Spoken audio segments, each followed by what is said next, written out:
oncologist informed me that my cancer treatment may affect my fertility. I am here to know about my options for preserving fertility before I start my treatment. I am glad that you reached out to us. There are several techniques we can consider to preserve fertility. May I ask your diagnosis and treatment plan? I will do your ultrasound scan and AMH levels to know your fertility status. If we have 10 to 15 days, we can go for stimulations of ovaries with injections to obtain more eggs and then freeze eggs. Or if you have a partner, we can freeze embryos. We will combine the stimulation with certain medications to keep your estrogen's level low, which is very important in hormone-sensitive cancers.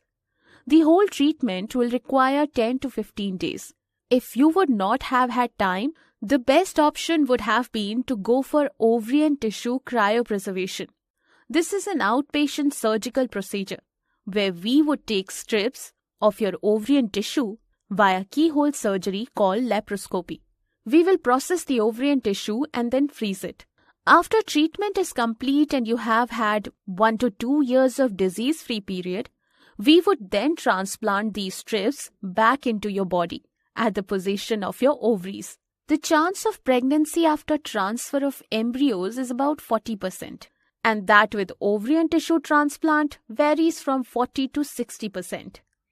If you need radiation therapy as a part of treatment, then we can move the ovaries out of the radiation field before the treatment starts. There are also certain experimental procedures like using GnRH agonist during treatment, which suppress the ovaries and therefore prevent the loss of your eggs. Are there any risks for fertility preservation? During the procedure, there may be a risk of ovarian hyperstimulation. However, we use protocols and medications to minimize the risk.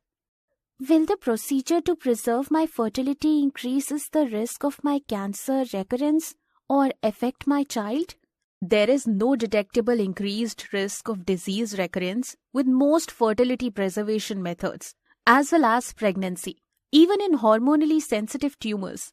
Moreover, cancer therapy or fertility preservation does not increase the risk of cancer, chromosomal abnormalities, congenital abnormalities, or fetal malformation in the offspring. Thank you for explaining everything in detail. This helps me feel more informed and hopeful. If you decide to move forward with fertility preservation, we should start soon since time is an important factor before you begin your cancer treatment.